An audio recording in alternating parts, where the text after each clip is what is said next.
Сәлеметсіңдер ме, құрметті оқушылар? Бүгін біз Тахауи Ахтанов атындағы Ақтөбе облыстық драма театрының тарихына үңілеміз.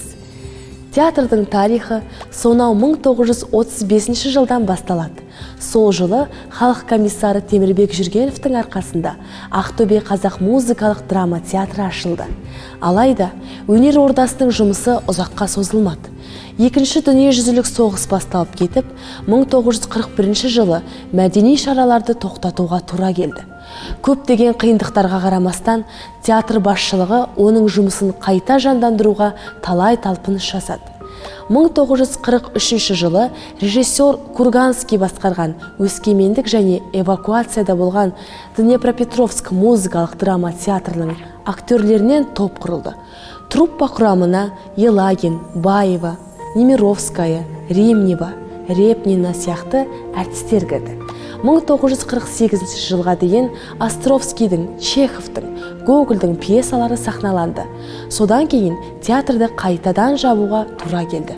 Бұл соғыстан кейінгі жылдар болғандықтан, өнерден бұрын елді қалпына келтіру қажет болды.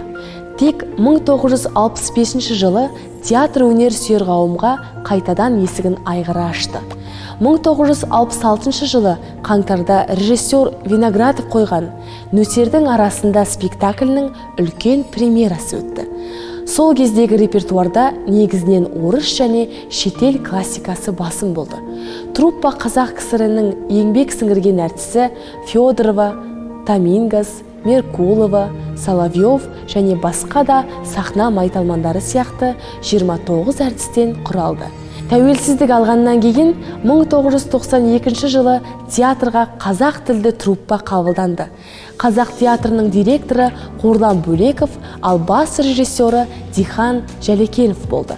Труппа құрамында Аманқұлов, Тәукебаева, Ержанов, Амантурлин, Махамбетова, Құрмантаева және Нұрмахамбетов сияқты жетекші әртістер болды.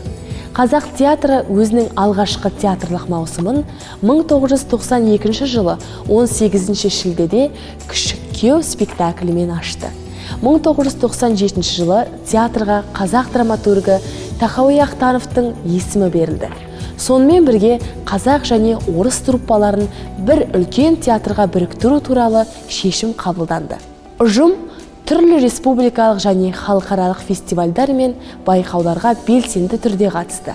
1987 жылы Республикалық театр фестивалінде Патша Федор Иванович спектаклі бірінші орынға ие болып, театр алғашқы үлкен жеңісін тойлады. Тәуелсіз көбелектер, Айман Шолпан, Бала мерген қойылымдары әр жылдары сыншылардың жоғары бағасына ие болды.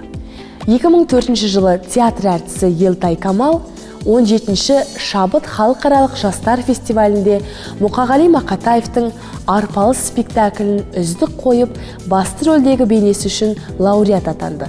2005 жылы Қызылорда қаласында өткен фестивальде режиссер Витих Банальдың Жүрек секілді қатыгез спектаклін қойғаны үшін лауреат атанды.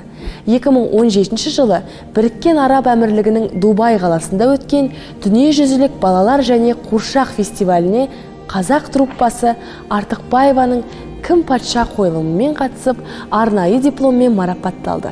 Фестиваль арасында өткен конференцияда Қазақстаннан келген театр ұжымын ерекше атап өтті.